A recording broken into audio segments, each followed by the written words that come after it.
There is some science behind game. Game is very good for men, and I found a clinical psychologist telling people that Daygame, he didn't actually mention Daygame, but he pretty much explained what Daygame was and said that people should be doing it. He said that men should be approaching 50 women and asking for their numbers to work against their fear of rejection. Exposing yourself to rejection helps you to overcome rejection, and that is awesome. That is awesome.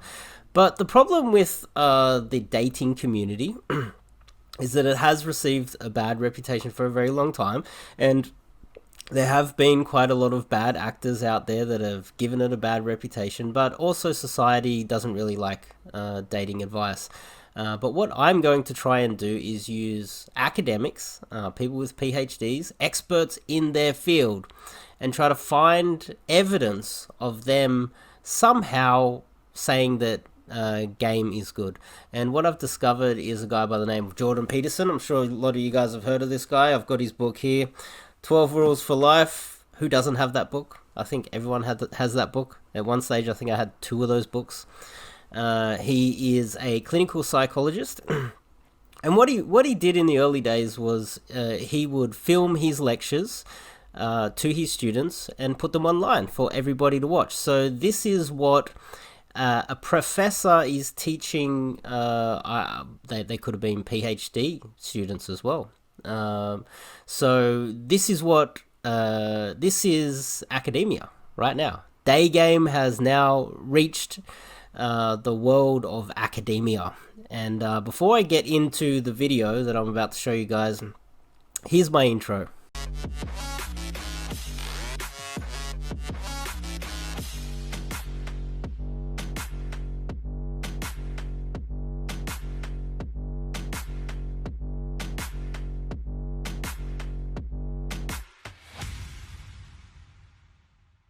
And yes, also I want you guys to be aware of that I do give a 90% money back guarantee on my coaching because my coaching is real. I think that I know what I'm talking about. Money back guarantee. Make sure you click the subscribe button to this channel as well on all my coaching. And before we get into the video, in the description I've also got links so you can join up in my Telegram group and my Facebook group, and I'll connect you with wings anywhere around the world. I have groups in every city all around the world, and I can connect you up with them. And I've got a PDF in the description as well, so that you can download how to overcome adversity. But let's get on with this video. I think this is really interesting. So as you can see, this is a lecture that he's giving to students in a university. This is academia, and he's telling them that Daygame is good. I had one of my clients who ran this men's group, which was quite interesting. One of the things they had, the initiates. Initiates. Okay, so it's initiates for this men's group. Which was very intelligent, was to go out and ask 50 women in one day for their phone numbers. Why? Politely, properly, it was a game, but it wasn't a stupid game. And the idea was, okay, so he said asking 50 women for their numbers, plus he said that it is intelligent. That's an academic. And I want to make one thing quite clear to you guys. There's a difference between an academic's opinion on what is good and actual research. There's a difference, but Jordan Peterson has done a lot of research. So let's have a quick look through who he is. Jordan Peterson, University of Toronto, PhD, 131 publications. Apparently he released the most first authorships. He published more papers doing his PhD than anyone else at that university that he started out with. What university did he start out with? Where did he start? I found it somewhere here. Oh, there it is. McGill University, I think. Anyway, look, and citations are very important. You can you can release a lot of publications, but if no one's citing it, it's not very valuable. That's a lot of citations. That means his research is quite valuable. You can go down, you can see he's dropped off a cliff in 2020. Obviously, he's not doing too much research, but I think these are citations. So even in 2019, he was still being cited. There's a list of some of his publications. He's legit. He's the real deal. He's a proper professor, and he's in research. Let's continue. Get over your fear of rejection. And how do you do that? By encountering it continually and continually and continually, so that you're no longer paralyzed by this. Golden information right there. Golden information. We've got a little bit more in this video that I want to cover. But yeah, if you have a fear, it's not only of, it might just be rejection. A lot of men don't approach women because they're fearful of rejection. And then also, it's not just about, I guess, approaching 50 women and then asking for their numbers. There's also an outcome there as well. There's a possibility some of those women might actually give you their numbers no matter how bad your game is. And approaching 50 in one day, I posted in my group. You know, you guys can join up to my group if you click the link in the description. And one of the guys said the maximum amount of girls I've approached in one day is 26. And I said, well, an academic has said that you should probably approach 50. It's intelligent, and it'll push through your fear. And I think that's something that a lot of men have. They're fearful of women, and he covers that a little bit earlier on in this lecture. Let's have a look at it. Understand that, at least to the degree that males are uncorrupted and not bitter because of being rejected, they're doing everything they can to kneel before the eternal image of the feminine. The eternal image of the feminine. And try to make themselves worthy. That's the chivalry story, right? That's what you should encourage in your partner. So out of chaos emerges this first form. It's the feminine form. It's partly the form that represents novelty as such. Out of chaos?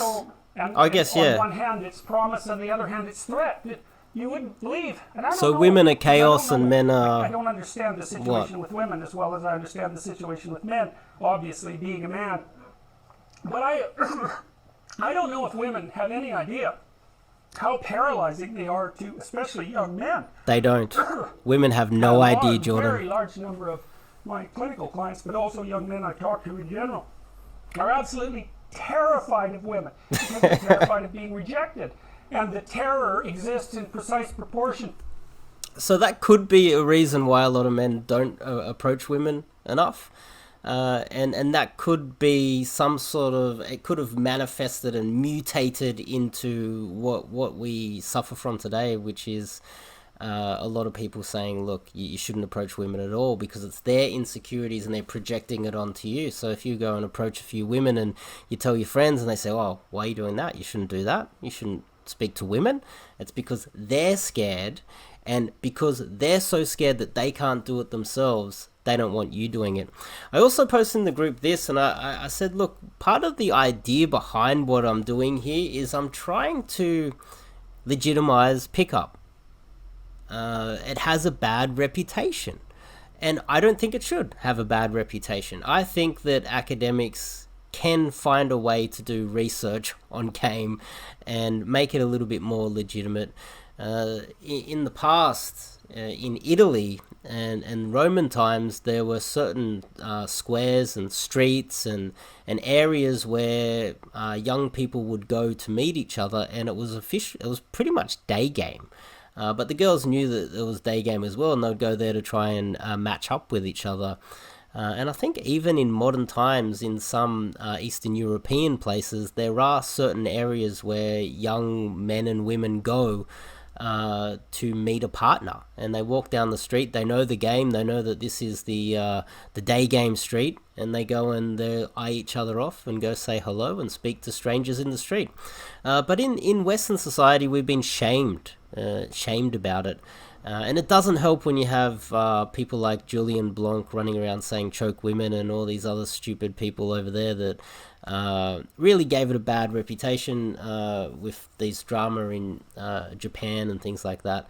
So there are some bad actors out there, but there's also bad actors in everything. There's bad people everywhere, but I think that going out and approaching women, there's nothing terribly wrong with it. I posted this in the group, and one of the guys said, look, this is our superpower. Why do you want to make it mainstream? And I totally understand. What he was saying. What he was saying is that supply and demand, if you don't have, and I totally agree, because if everybody starts gaming, then what we've done is it's an arms race, a game arms race, and even the pretty boys will be able to learn game. And I don't think everybody can have extremely good game, because it's so intimidating to approach women, and a lot of men are fearful of it, and that's really one of the main barriers between someone who's good at game and someone who is mediocre at game. And there's a huge difference. If you're not doing enough approaches a day, you're not really going to get the results that you need. And if you're constantly fighting the anxiety around approaching, you're never going to improve at it anyway. So that's one barrier that you need to overcome. But I do understand what this guy in my group was saying. He was pretty much saying that it is a game arms race, which means supply and demand. More pretty boys are out there approaching girls. Then we have the same problem in the nightclubs, where all the pretty boys get drunk and they tend to have a lot more success. But with game, you can take out the pretty boys in the nightclub as well. I want to make that clear as well. With proper game, you can overcome that area of your life as well. But what it will come to, even in day game, it's pretty much the law of diminishing returns. If there's too many pretty boys out there, or too many men out there learning game, then the amount of effort that you'll put into your game will start to diminish over time, depending on how many people are out there. And that's pretty much supply and demand. So I didn't mean to nerd out on you guys there, but that's just the facts. That's just something that you need to be aware of. But let's have a look at what else he had to say.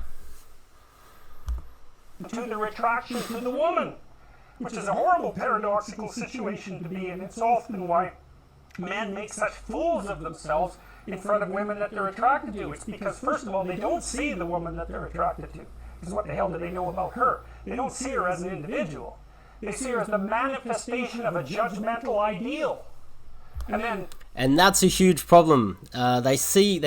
That's pretty much what a lot of guys say, is putting women on a pedestal.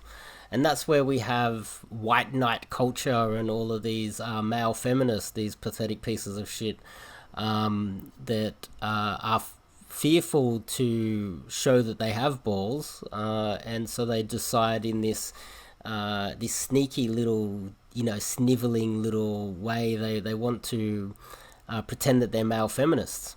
As someone who does game, I see myself as a feminist. I'm a feminist. I like feminists. It's only in females. Establishing the relationship with the actual woman that I'm a real feminist. Differentiating between the judgmental ideal and the actual individual woman. And that also requires a sacrifice. And the sacrifice is, you never can have an ideal woman. Whoa, that's a good way to stop this video. But I wanted to get that across to you guys. Obviously, yeah, you can never have an ideal woman. Even the most beautiful woman ever. Once you date her and get to know her, you realize that she's just like anybody else, and she shouldn't be put on a pedestal, and she shouldn't be treated differently from anybody else. I think that's definitely the wrong way to do things. But anyway, finish this video. An academic tells you to do 50 approaches a day, ask for the girl's number, to fight your fear of rejection, and that's what I recommended as well. And if you like this video, make sure you click the subscribe button, click the bell icon, And what I've got in the description is a PDF that's pretty much related to this. Is how to overcome adversity. I've got some 8 laws there, and I refer to a few books. Download that PDF. I've just started writing my own book, by the way, on game. Quite a few people have been telling me that I should write my own book on game for quite a while. I've just started. I'm up to page 4. So this is going to take a long time. And when I finish this book, I think I'm going to put some novel ideas in there that haven't been put anywhere else, because a lot of game is regurgitation. It's not like science. Science is built on a solid foundation that is fact-checked and peer-reviewed, and they have large sample sizes, and the analysis is accurately, then the peer review process goes through, and it's built on a the saying, there was a guy, I can't remember the guy's name, but he said that if I saw further, it's because I was standing on the shoulders of giants. And unfortunately in game it's not built up that way. You have a lot of pseudoscience and a lot of guys with anecdotal evidence based off their own personal experience. Sample sizes aren't large enough, and it's the clickbaity worst gamers out there that get the most attention. And that's why I've moved into this niche. I'm going to be here forever. You guys can't get rid of me anytime soon. I'm going to figure out how to get your attention, and I'm not going anywhere. But I think grabbing academics, people with PhDs and are experts in their field, and associating that with game, that's my goal. Eventually, I feel that there will be a little sea change, because I want to make it a little bit more mainstream than what it has been. Just a little bit. Not enough that we dilute the market with shit yad stoppers running around all over the place. We don't want that, do we, guys? We don't want the diminishing returns of gamers all over the place. But if you've been to Australia, especially when sometimes when you have a lot of the gamers out there, it is like that. You got too many guys out there all over the place running around approaching girls, and it does make things difficult. So game is a superpower, and the least amount of guys out there that know game, the better, because that means that you're going to get better results with less effort. The return on investment is going to be higher. So I'm going to try and have that, have a bit of both ways. But I think at the moment it is far too much on the negative side, where people are saying that game is evil and anyone that approaches a girl is evil, and it's not that you're scared about them, it's because you're a rapist. Rape. This is when you say hello to a girl, it's hello rape. That's hello rape. That's the new court. I don't know what is it. That's what you get charged with. Saying hello is rape now. So I think we need to change that, so that saying hello is not rape anymore. And it's a little bit ridiculous. We've also, another thing I want to say is that there's some coaches out there that are pieces of shit, and what they're doing is they are actively going out there and trying to dob in other coaches to get rid of the competition, so that they can have the market to themselves and say, oh well, I'm the good one, and all the other guys are rapists. So they're part of the problem as well, and I like to fish out those pieces of shit and give them the boot as well.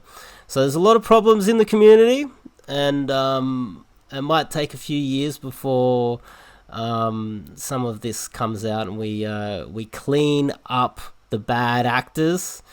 And the reason why I like to clean it up too is because then it makes it a level playing field. It's not this pseudoscience run by good marketers with bad game and bad ideas and bad coaching. I think I want a level playing field. I want to play. I'm here to play, guys. I want to play the game, and obviously I want a level playing field so I can play. I want rules that are even, so everyone can play the game, and we can have a fair and open industry. And at the moment it's not a fair and open industry I'd like the best, the most competent to rise to the top. A proper meritocracy in the game industry. That's what I'm looking for. Proper meritocracy. I want that everywhere, because I want the most competent to rise to the top, and that's the way that's the way all industries should be. But anyway, I've ranted and raved a little bit too long. Jordan Peterson, make your bed. I don't know, stand up straight, put your shoulders back, and I think this book needs to be revised, and there should be a chapter in here soon.